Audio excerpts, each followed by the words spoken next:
तो भाई आज जो मैं बात कर रहा हूँ ना, ये स्पेशली मैं बात कर रहा हूँ गवर्नमेंट नौकरी में जो कुछ एक लेवल है उस ऑफिसर के बारे में। जिसे आप समझ सकते हैं कि वो ऐसे लोग हैं जो ना आपका स्टाफ लेवल पे है, ना वो एडमिनिस्ट्रेटिव लेवल पे है, वो बीच के लोग हैं। आपको ये लोग आम तौर पे किसी भी डिपार्टमेंट में 4200 ग्रेड पे या 4600 ग्रेड पे लोग दिख जाएंगे। किसी डिपार्टमेंट में कम प्रेशर हो सकता है, किसी डिपार्टमेंट में ज़्यादा हो सकता है, लेकिन सबसे पिसे हुए लोग जो है ना, ये वही लोग हैं जो 4200 या 4600 ग्रेड पे काम कर रहे हैं किसी भी डिपार्टमेंट पे, रेलवे के हो। ये आमतौर पे सुपरवाइजरी कैडर होता है, कहीं पे इनको ऑफिसर मान लिया जाता है, कहीं सुपरवाइजर मान लिया जाता है, लेकिन कैडर बेसिकली होता है सुपरवाइजर का, जहाँ पे अंतिम रूप से ऊपर से जो आने वाला आपका मिनिस्ट्री से आने वाला जो प्रेशर है ना, वो लास्ट इन्हीं को एब्जॉर्ब करना होता है। और इसके नीचे जो होता है ना, वो एम्प्लॉय होते हैं, वो स्टाफ होते हैं।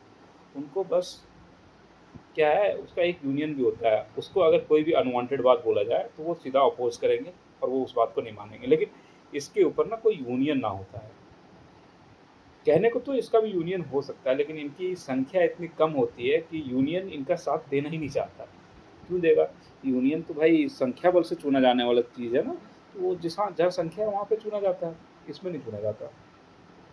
खैर ये तो मैंने स्पेसिफिकली बात की। तो इन लोगों के ऊपर सबसे ज़्यादा प्रेशर रहता है, क्योंकि यहाँ पे क्या होता है, ये बफर टाइप का काम करते हैं, जो यूनियन से आने वाले प्रेशर को, अपने निचले स्टाफ से आने वाले प्रेशर को झेलते हैं। ऊपर से आने वाले जो वर्डर्स हैं, तो किसी भी तरह के ऑर्डर्स हो सकते हैं। काफ़ी बार एक अनवांटेड ऑर्डर आ जाता है जिसको किसी भी तरह से कंप्लाई नहीं किया जाता, उसको भी करते हैं। ये इतने ओवरबर्डन्ड होते हैं, इतने प्रेशर में होते हैं कि ये किसी भी तरह से अगर चाह भी लेना, 24 घंटा का 24 घंटा नौकरी कर लेना, तब भी इनका काम खत्म नहीं होगा। और इनको जिस दिन उसके ऊपर का एडमिनिस्ट्रेशन चाह ले कि भाई इस आदमी को पनिश करना है, उसको पनिश किया जा सकता है, क्योंकि उसका काम कभी खत्म होगा ही नहीं। उसको इतना सारा ड्यूटी दे रखा है, इतना ड्यूटी दे रखा है, उसका काम कभी खत्म हो ही नहीं सकता है।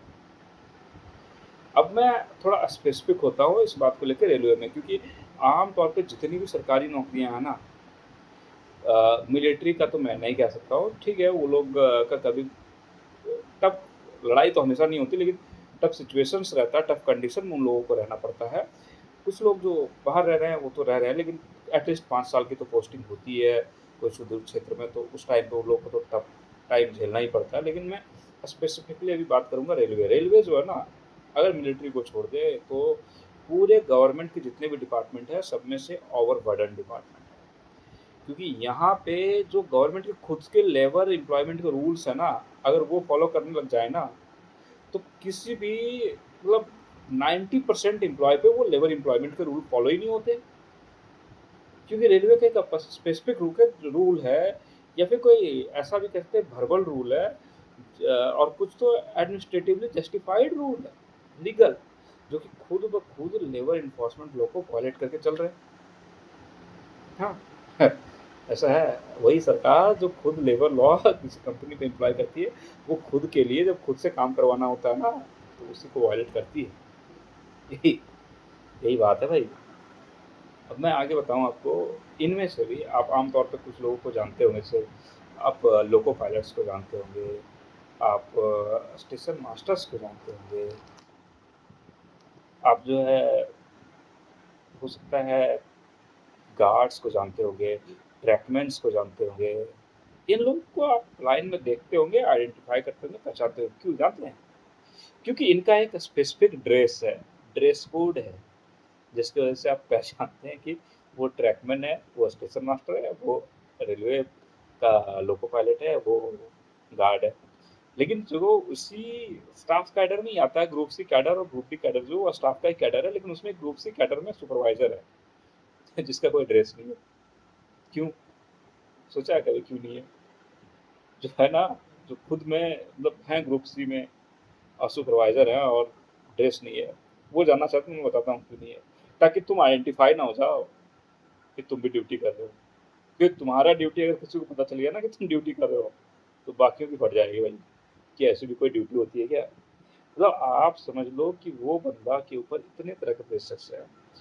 आपको मैंने जो पहले बताया कि नीचे ऊपर लोगों को झेलना है, वो झेलना है। अगर ट्रकमैन कोई तो ट्रकमैन है जो सुबह को ड्यूटी कर रहा है, कोई शाम को ड्यूटी कर रहा है, कोई दोपहर में ड्यूटी कर रहा है, शिफ्ट में बटेंगे लोग। लेकिन वो सारे लोग किसी न किसी सुपरवाइज़र को रिपोर्ट करते हैं जो जेईई या एसएससी हैं। और आपको पता है, वो सुपरवाइज़र एक है, उसका कोई शिफ्ट नहीं है। वो सुबह से लेके शाम तक बैठा हुआ है, उनकी बातें सुनने के लिए कि भाई यहाँ पे ये खुला हुआ है, यहाँ ऐसे है, यहाँ वैसे है। खाली ऐसा नहीं है ट्रैकमैन की मैं बात कर रहा हूँ जो कि मैन आप देखते हैं जो करते रहते हैं। ये हर एक डिपार्टमेंट में है, खास करके ओपन लाइन्स में जब अगर बात करूँ, जहाँ पे वर्कशॉप वगैरह का बात है या शेड वगैरह का बात है, तो वहाँ पे काफ़ी हद तक ये चीज़ें नहीं है, क्योंकि वहाँ जो है ना एक नॉर्मलिटी है कि ऐसे चीज़ें चलेगी।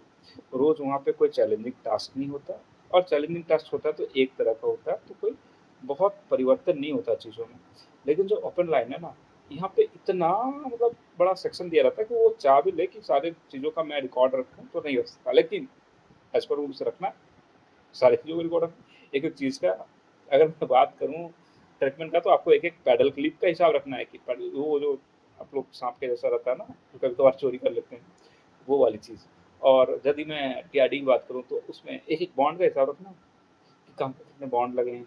एक-एक नट का हिसाब रखना है, कहाँ कितने नट लगे हैं। जो कि आप समझ लो कि भई ऐसे लगे हुए हैं और ऐसे खुलते हैं ना, तो जैसे खराब हुआ तुरंत उसको रिप्लेस भी करना है। ऐसे लगते खुलते हैं कि उसका रिकॉर्ड रखना तो एक भाई मुश्किल है। तो ये कंडीशन तो हो गई पहली। दूसरी आप समझ लो कि मतलब कभी भी कोई अनयूजुअल इंसिडेंट हो रहा है तो वो आदमी जाएगा। इसका मतलब ये नहीं है कि सिर्फ़ अनयूजुअल होगा तभी जाएगा। आम तौर पे एविएशन डिपार्टमेंट और नेवी का डिपार्टमेंट्स जो है, जिसमें अनयूजुअल्स होने की ज़्यादा संभावना है। इन चीज़ों में क्या है ना कि अनयूजुअल को सँभालने के लिए अलग से लोग बैठे हैं, कंट्रोल रूम है, और जब कोई अनयूजुअल होगा तो उसको सँभालने के लिए लोग अलग से जाएँगे। लेकिन रेलवे में ऐसा नहीं। यहाँ पे वो आदमी अपना नॉर्मल ड्यूटी करे, जो भी उसका है, 8 घंटे की नॉर्मल ड्यूटी करता है, जो कि एक्चुअली 8 घंटे की नहीं, 10 या 12 घंटे की ड्यूटी हो जाती है। इसलिए क्योंकि उसे बाकी चीज़ मैनेज करना, काफ़ी बार वो घर में बैठ के ऑफ़िस का ही काम कर रहा होता है। जो आप लोग वर्क फ्रॉम होम सुनते हैं ना, वर्क फ्रॉम होम जैसी रेलवे में कोई चीज़ है नहीं, वो फ्री सर्विस है। हाँ, वो फ्री सर्विस है भाई। आप मतलब वहाँ पे जो भी रिकॉर्ड्स आए हैं उसको मेंटेन कर रहे हो, आप उसको एनालाइज़ कर रहे हो कि भाई कहाँ क्या फैक्ट मतलब डिफ़ॉल्ट है, कहाँ पे क्या एबनॉर्मलिटीज़ है। आप उसके लिए फिर कैसे उसको ठीक कर सकते हो, उसका प्लानिंग कर रहे हो। तो ये सारी चीज़ें जो है आप घर में बैठ के करोगे, और ये कोई वर्क फ्रॉम होम नहीं है। कि इसका मतलब ये नहीं कि आप यहाँ पे कर लिए तो ऑफ़िस नहीं जाएँगे। आपको जो 8 घंटे है ना, उसमें ऑफ़िस भी जानी है। आप ऑफ़िस जाएँगे, फिर 8 घंटे के बाद फिर आएँगे, फिर वो काम करेंगे। ये सारी चीज़ें तो हो गई, लेकिन इसके बाद इन केस कोई अनयूजुअल इंसिडेंट हो जाती है, तो आपको उसमें भी दौड़ के जाना है। आपको लग रहा होगा चलो इस आदमी की सैलरी बहुत ज़्यादा होगी, नहीं जी, ऐसा नहीं है। आपके जो कर्मचारी होंगे ना, उसकी सैलरी आपसे ज़्यादा हो सकती है। आपके जो अंडर काम कर रहे हैं, उसकी सैलरी आपसे ज़्यादा ही नहीं, आपसे बहुत ज़्यादा हो सकती है, 30%, 40%, हो सकता है कभी-कभी डबल भी मिल जाए आपको। जैसे मैं अपनी केस में बताऊँ ना, तो मेरे केस में ऐसा हुआ है कि भाई मेरा बेसिक 35,000 है, और किसी मेरे स्टाफ का बेसिक, जिसके ऊपर इतना कोई रिस्पॉन्सिबिलिटी नहीं है, उसकी बेसिक 60,000 है, ऑलमोस्ट डबल। आप समझ रहे हो? और इसके साथ इधर ही केस नहीं है, आपका जो स्टाफ है ना, वो अगर उसको भी एक्स्ट्रा टाइम करना पड़ता है, ऐसा मैं नहीं कह रहा हूँ नहीं करना पड़ता, लेकिन वो एक्स्ट्रा टाइम कर रहा है तो उसके लिए उसे ओवरटाइम अलाउंस मिलेगी। लेकिन ये जो सुपरवाइज़र है ना, ये साला चूतिया है, इसको कुछ नहीं मिलेगा। ये बस करेगा क्योंकि ये बंधुआ मज़दूर है, इसके साथ एक बॉन्ड साइन होता है जब ये जॉइन कर रहा होता है कि मैं 24 आवर ड्यूटी करने के लिए तत्पर हूँ। एक्चुअल रूल्स ये है ना कि ये सुपरवाइज़र कैडर है, तो ये अपना duty as per requirement change कर सकता है। लेकिन आप चेंज नहीं कर सकते हैं, क्योंकि आपके जो हाई ऑफिसियल्स हैं ना, वो बोलेंगे कि भाई तुम ड्यूटी में क्यों नहीं हो? तुम ऑफ़िस क्यों नहीं आए अभी तक? तुम्हारा कोई टाइम होता है कि नहीं होता है? ऐसे करके आपको ऑफ़िस जाना ही है। आप कुछ चेंज कर नहीं पाओगे। लेकिन इसके अलावे अब ये जो एक क्लॉज़ है ना कि आपको 24 आवर्स में कभी भी ड्यूटी करवाया जा सकता है, 24 आवर आपका ड्यूटी है। इस क्लॉज़ की वज़ह से अब वो आदमी बन गया है। उसे जब भी बुलाया जाएगा, आइदर वो दिन हो, रात हो, सुबह हो, शाम हो, वो आदमी जितनी भी देर के लिए बुलाया जाएगा, वो उठ के जाएगा। मैं अभी अपना केस अगर बताऊँ ना, तो मैं एक दिन अभी रिसेंटली ज़्यादा दिन नहीं हुआ, कोई ब्रेकडाउन हुआ। ब्रेकडाउन कहने का मतलब है कि ऐसी कोई कंडीशन हो जाना जहाँ पे गाड़ियाँ नहीं चल सकती है, गाड़ियाँ अवरोधित होती है। तो उस केस में मैं लगातार वहाँ पे 48 घंटे रहा हूँ। 48 घंटे ऑन द साइट मैंने ड्यूटी की है, मैं सोया नहीं हूँ, ठीक है। 48वें घंटे में जब मुझे नींद आने लगे तो मैं साइट पे ही लगभग 2 ढाई घंटे रेस्ट किया होऊँगा, कोई आधा नींद में। लेकिन उस चीज़ की मुझे क्या लगता है आपको क्या मिला होगा? क्या बाद में 2-4 दिन छुट्टी मिल गई होगी उस चीज़ के लिए या उसके लिए कोई अलग से अलाउंस मिलेगा? नहीं, कुछ भी नहीं मिलेगा मुझे। बस वो मतलब समर्पण है देश को, रेलवे को। तो ये लोग ऐसे होते हैं बस जो समर्पण की भावना से जी रहे हैं। आप कह लो समर्पण की भावना या फिर आप ये कह लो कि बस क्योंकि इनके रूल्स में ऐसा लिख दिया कि आपको 24 आवर ड्यूटी करना है, आप रिस्पॉन्सिबल हो, ये कर रहे हैं। ये तो मैंने एक केस बताया, अब मैं दूसरे केस पे आता हूँ। आपके नीचे की किसी भी स्टाफ से किसी भी तरह की गलती हो जाती है, तो सबसे पहला चीज़ तो ये है कि भैया इंक्वायरी और चार्जशीट आप पे शुरू होगी। आप पहले लपेटे जाओगे। जिसने गलती की है, वो भी आइडेंटिफ़ाई हो सकता है या काफ़ी केसेस में नहीं भी होता है, लेकिन वो मान के चलिए कि हो भी जाता है, तो उनको तो पनिशमेंट होगी ही, लेकिन आपको भी होगी। अब आप समझो इस बात को, मैं अभी एक रिसेंट केस आपके साथ डिस्कस करता हूँ, एक सुपरवाइज़र्स की क्या हुआ, वो ओइची के सुपरवाइज़र हैं, मतलब ओवरहेड इक्विपमेंट जो आपको रेलवे के वो तार दिखते हैं ना, जिस बिजली लेती है, उसके सुपरवाइज़र हैं। अब क्या हुआ, उसका जो इंस्पेक्शन होता है ना, फुट पेट्रोलिंग करके ना होगा मतलब पैदल चल के 10 किलोमीटर, 8 किलोमीटर, 6 किलोमीटर जो भी होता है सेक्शन होता है, बट वो उतना देर करना पड़ता है। वो आमतौर पे टेक्नीशियंस करते हैं, उनका भी करने का ज़िम्मेवारी लेकिन वो 6 महीने में एक बार करेंगे, ठीक है? और वहाँ मेंटेनेंस करना।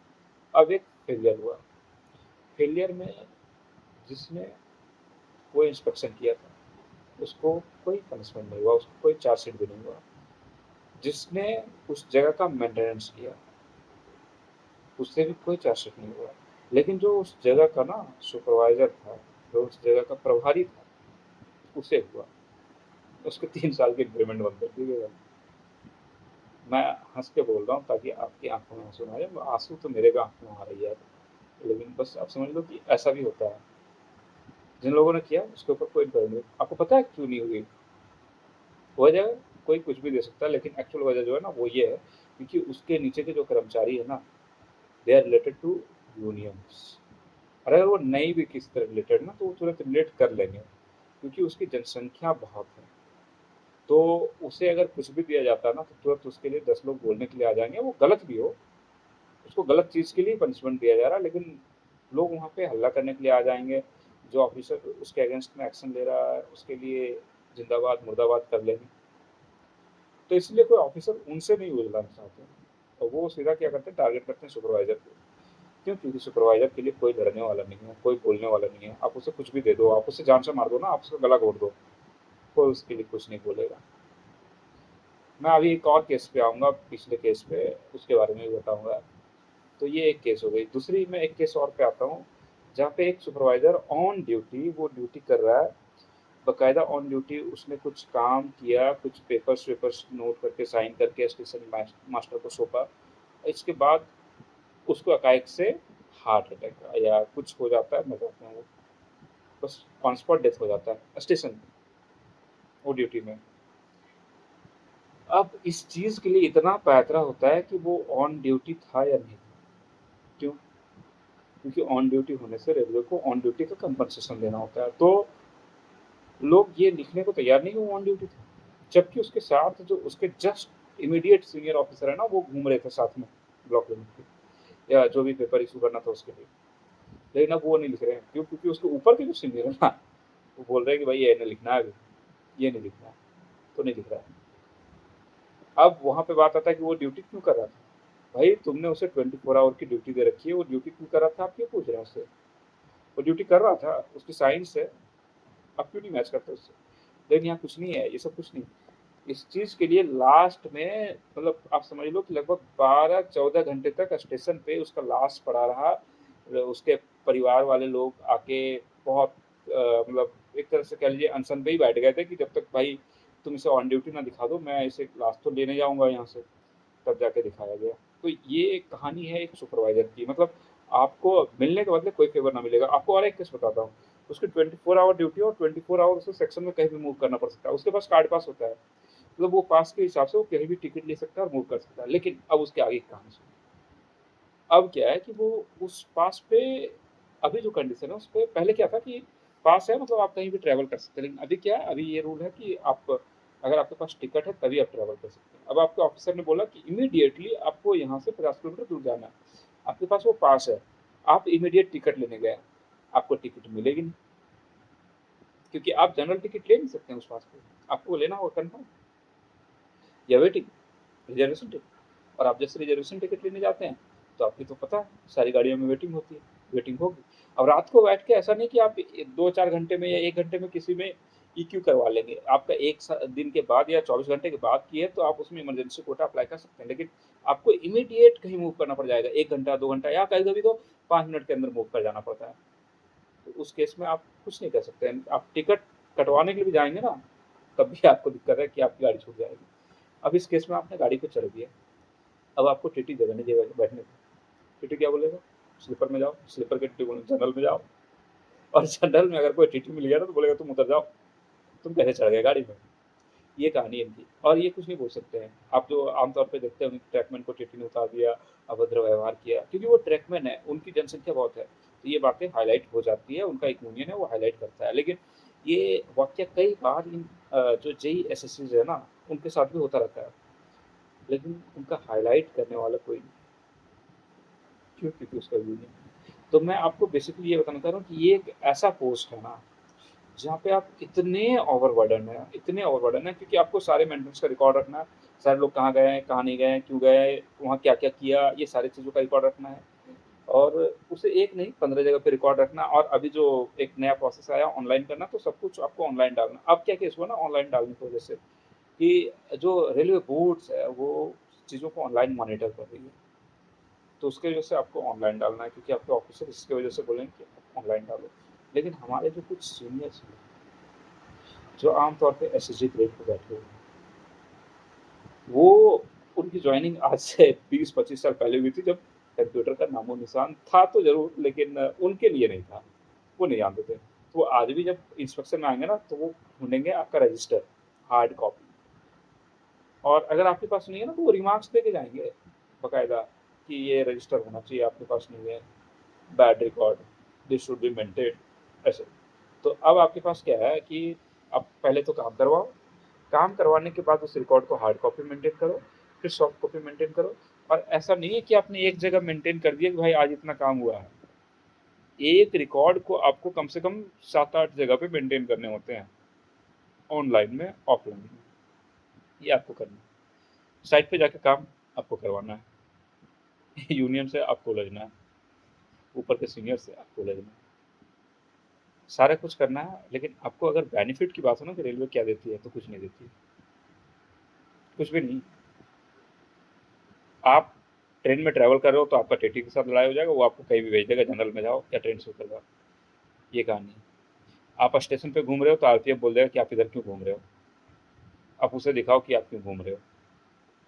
आपके जो नीचे का स्टाफ है ना, आप उसे लिख के दोगे कि आप क्यों घूम रहे हो, वो लिखा देगा, उसका ठीक है। लेकिन आपके लिए लिखने के लिए वो जो आपका सीनियर है ना बैठा हुआ, वो आपसे बहुत दूर बैठा होगा, 100-150 किलोमीटर दूर, वो आपको लिख के नहीं दे पाएगा।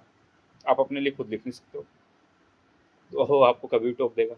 बस आप उनसे दोस्ती है या उनके सीनियर्स के साथ कांटेक्ट है, उस कांटेक्ट को मेंटेन करो, उससे बात करो और फिर अपने आप को उनसे छुड़वाओ, ये कहानी है।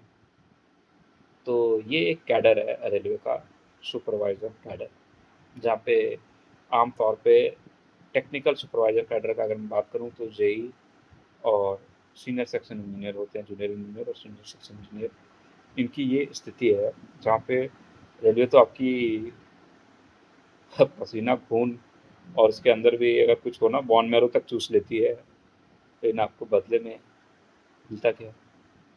मिलता है, ऐसा नहीं कुछ नहीं मिलता। आप अगर बाहर से कंपेयर करोगे तो सैलरियाँ तो मिल रही है सबको। लेकिन अगर आप कंपेयर करोगे कि बाकी लोगों को जो रेलवे बेनिफिट दे रही है, उसके हिसाब से क्या मिलता है, तो कुछ नहीं। आप इनफैक्ट एक ग्रुप बी कहे जाने लायक नहीं है। आपका एक नीचे का स्टाफ जो होगा वो भी अपने आप को उसी कैडर का बताएगा जिस कैडर में आप हो। आप भी अपने आप को उसी कैडर में बताओगे। आपको कोई भी बेनिफिट मिलेगा तो आपको भी मिलेगा, उसके नीचे वाले को भी मिलेगा। लेकिन जो नीचे वाले को मिल रहा है वो बेनिफिट आपको नहीं मिलेगा। ऐसी कहानी है। तो बस यही मैं आज मतलब दिल से कहना चाहता था। बस कह लिए।